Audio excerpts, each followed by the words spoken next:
Oke, bismillahirrahmanirrahim. Assalamualaikum warahmatullahi wabarakatuh. Ya, rekan-rekan mahasiswa semuanya, semangat pagi. Kita melanjutkan materi akuntansi pengantar kita mengenai adjusting entries atau jurnal penyesuaian.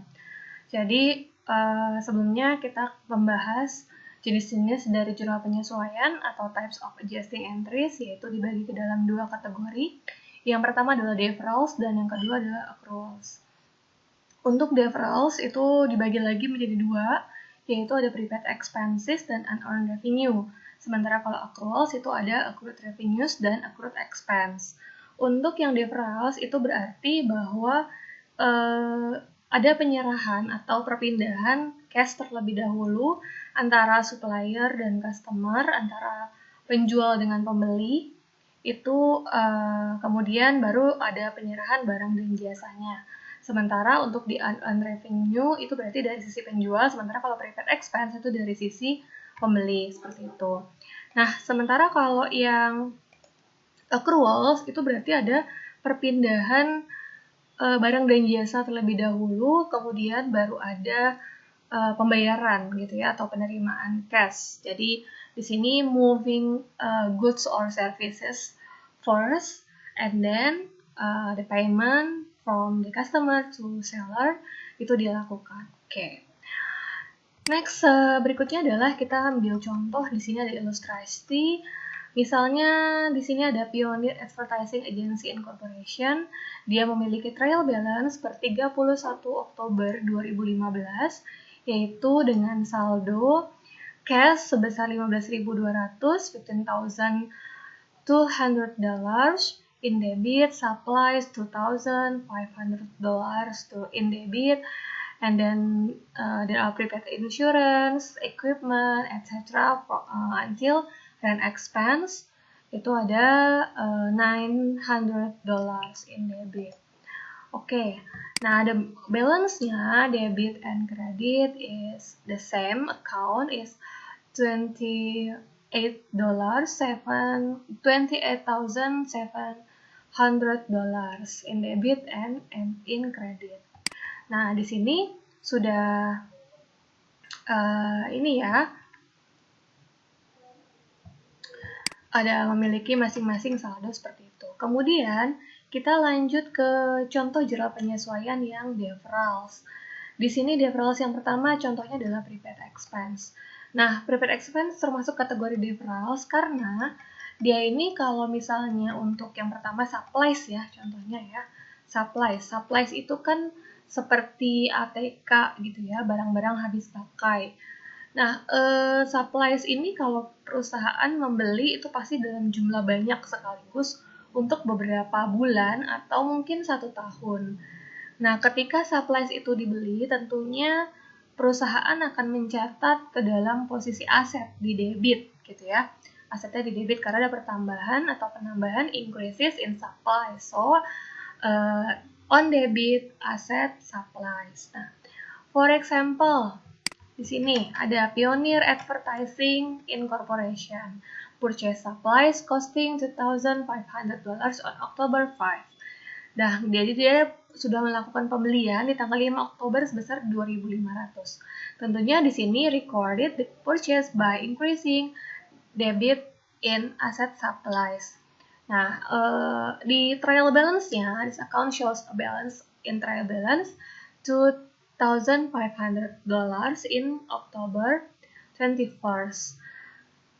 Sementara kemudian di akhir bulan Oktober, and the end of period, and the end of month, at inventory count at the close of business reveals that $1,000 of supplies are still on hand. Jadi ternyata setelah dihitung secara fisik, ini masih punya $1.000 nih supplies-nya. Thus, the cost of supplies used is $1,500. Jadi, kalau misalnya kita tadi punya 2.500, yang kita beli 2.500, kemudian setelah dihitung secara fisik sisanya masih ada 1.000, berarti yang digunakan adalah 1.500. Nah, atas kejadian tersebut, maka jurnal penyesuaiannya adalah sebagai berikut. Yang pertama adalah waktu, ini kita merealize lagi waktu mencatat pembelian ya. Waktu mencatat pembelian supplies itu kan ada di posisi debit nih, 2.500. When the corporation purchase of supplies. Nah, kemudian di akhir tahun itu tadi sudah ada perhitungan, maka adjusting entries-nya adalah debit supplies expenses karena dia berkurang kan penggunaannya sebesar 1.500, kemudian supplies-nya on credit 1.500. Jadi supplies-nya berkurang, supplies decreases because it's used ya. It has been used. Nah, jadi karena sudah digunakan si supplies-nya ini, maka dia berkurang 1.500 dan itu menjadi expense gitu ya. Nah, ini contoh yang supplies. Jadi saldonya sekarang itu jadinya 1.000 karena sesuai dengan kondisi yang ada di secara fisiknya. Next, for the example is insurance. On October 4, Pioneer Advertising paid $600 for a 1-year fire insurance policy. Coverage began on October 1st. Pioneer recorded the payment by increasing in debit prepaid insurance. This account shows a balance of $600 in the October 31st trial balance. Nah, jadi kan di sini dia bayar nih 600, tapi untuk 1 tahun, mulai dari bulan Oktober. Berarti kan kalau misalnya 1 tahun itu setiap bulannya tentu pasti berkurang dong. Nah, berarti di sini ada insurance of $50 expires each month. Jadi setiap bulannya itu ada yang expired, ada yang sudah jatuh tempo sebesar $50. Nah, atas kondisi tersebut, maka seharusnya prepaid expense sudah bukan 600 lagi dong, karena sudah 1 bulan dari tanggal 1 Oktober sampai 31 Oktober. Dengan demikian, adjusting entries-nya adalah the journal entry for this transaction is on 31 October. Insurance expense in debit $50.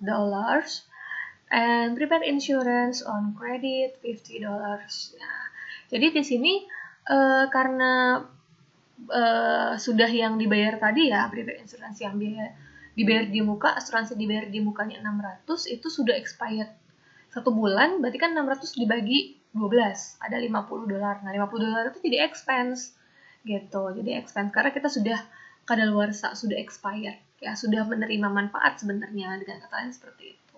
Ketika di posting to ledger itu hasilnya seperti ini gitu. On credit prepaid insurance, on debit insurance expense. Next, depreciation. Nah, aset itu kan punya jangka waktu panjang ya. Fixed asset itu have a useful life over than 1 year gitu kan.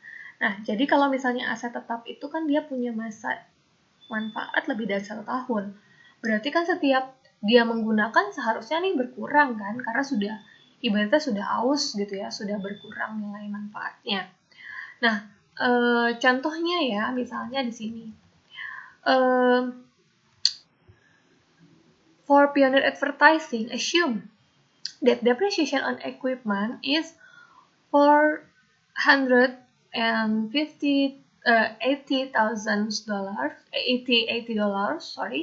$480 a year or $50 per month. Jadi misalnya di sini dia sudah menghitung nih penyusutannya depresiasi untuk equipment atau peralatannya itu sebesar $480 per tahun, maka per bulannya adalah $40.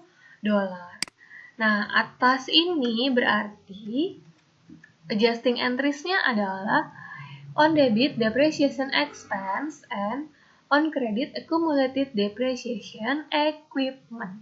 Jadi ada beban depresiasi di posisi debit sebesar $40, kemudian accumulated depreciation, akumulasi depresiasi untuk equipment-nya, jangan lupa ditulis ya, ini $40.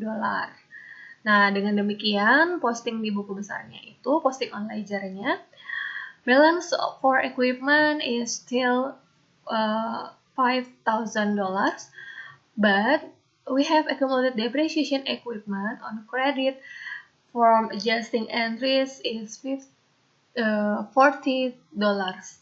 like this.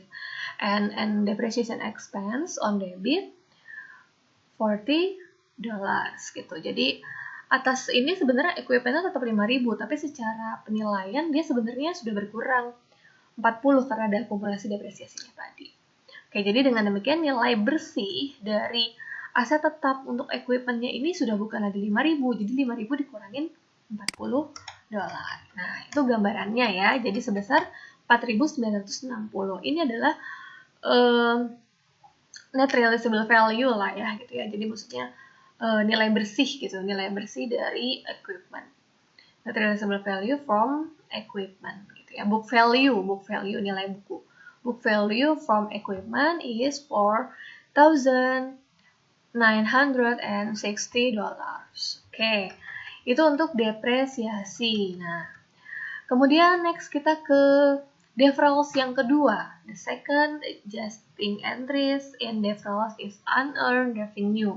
Pendapatan diterima di muka. Nah, kalau pendapatan diterima di muka berarti di sini likes liability ya, unearned revenue likes liability. Jadi kalau kita menerima uang terlebih dahulu dari pihak lain, maka berarti kita di sana punya kewajiban gitu ya, punya kewajiban untuk menyelesaikan gitu ya. Nah, for example, Pioneer Advertising received $1,200 on October 2 from Equinox for advertising services expected to be completed by December 31. Jadi dia menerima 1.200 di bulan Oktober atas dia jasa iklan untuk Equinox, tapi ini akan diselesaikan di 31 Desember. Nah, dengan demikian, kalau misalnya masih utang kan ya di sini ya, dan ini belum dicatat gitu. Belum dicatat dalam trial balance-nya. Nah, harusnya ini ada muncul di trial balance sebesar 1.200 sebagai unearned service revenue. Gitu. Nah, di sini ada keterangannya berikutnya. Ini sebelumnya di liability account shows a balance of waktu itu sudah dicatat ya. Di sini sudah dicatat sebagai unearned service revenue. Nah, kemudian from an evaluation of the service Pioneer performed for Knox during October, the company determines that it should recognize $400 of revenue in October. Jadi dari 1.200 ternyata 400-nya ini sudah diselesaikan nih jasanya gitu. Jadi sudah dipasang iklannya. Maka dalam hal ini berarti untuk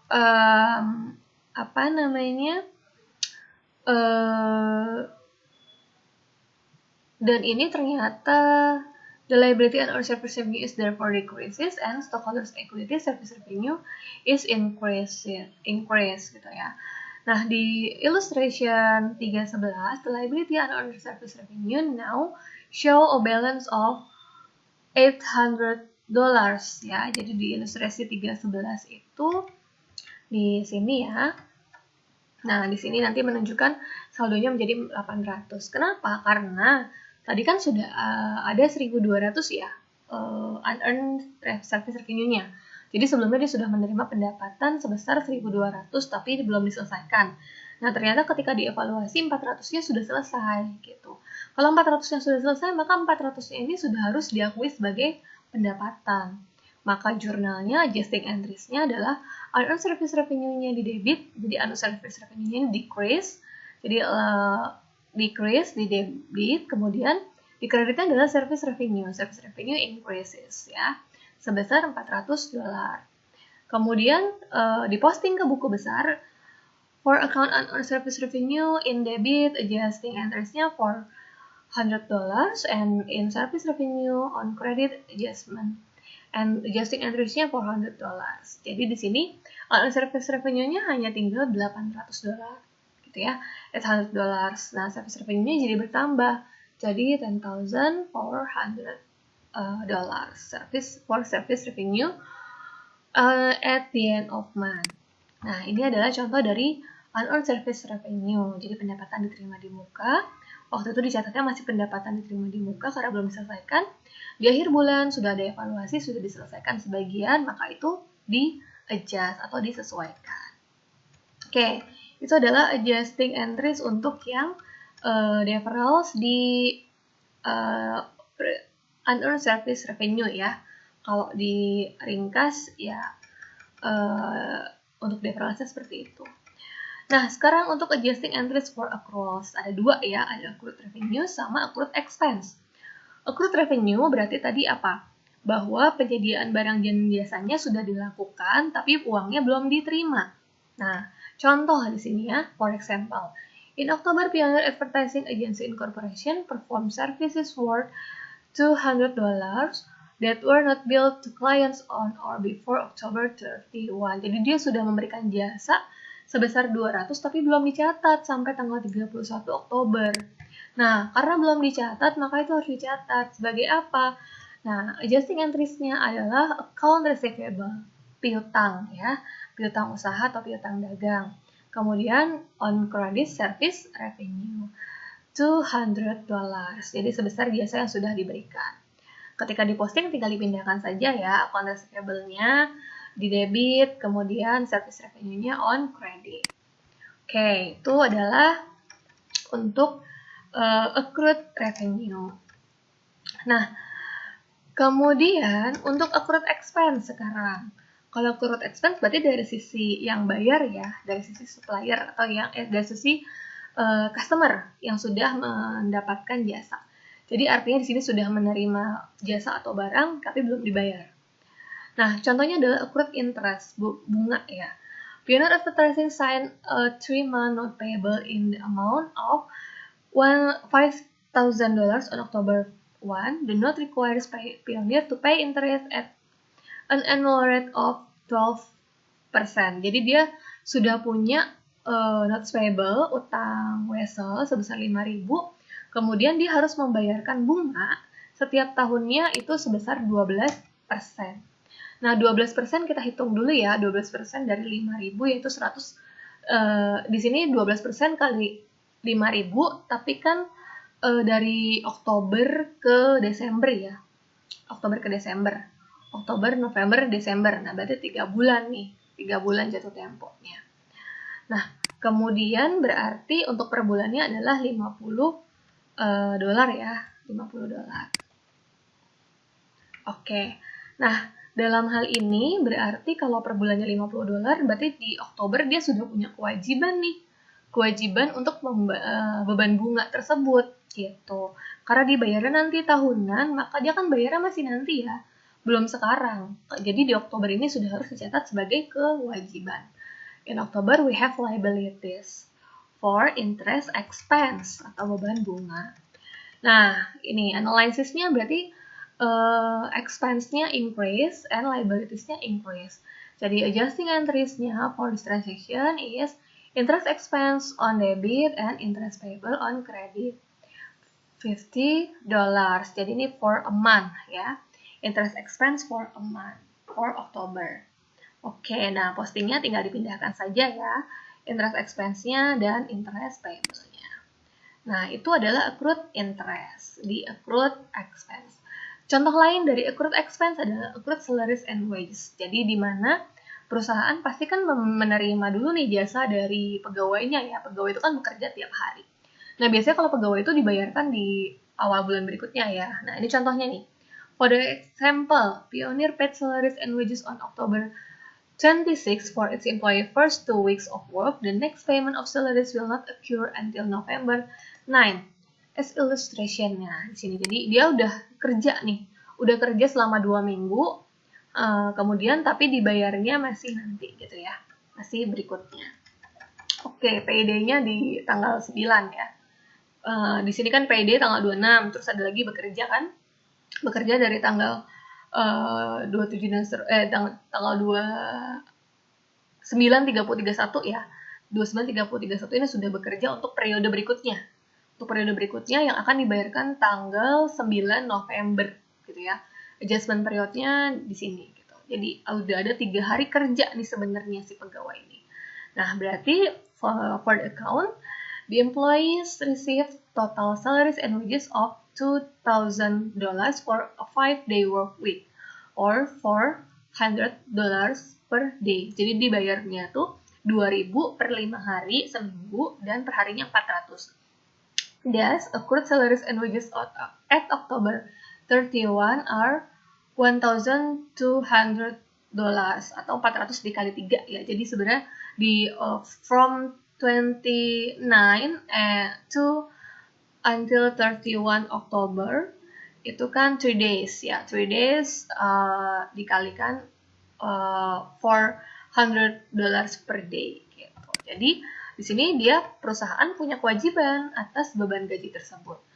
Adjusting entries-nya adalah in debit salaries and wages expense and on credit salaries and wages payable. Jadi we have expense and we have liabilities increase for this transaction gitu ya. Nah, nanti tinggal di posting and then posting to ledger like this. Oke. Itu adalah contoh dari accrued expense, khususnya accrued salaries and wages. Oke, nanti di bulan Novembernya tinggal dibayarkan saja menjadi salaries and wages payable dan expense yang belum tercatat. Oke, itu adalah contoh dari adjusting entries from accrual. Ya, oke. Demikian contoh for example ya, for example in adjusting entries. Thank you for your attention. Semoga bermanfaat. This is useful for you.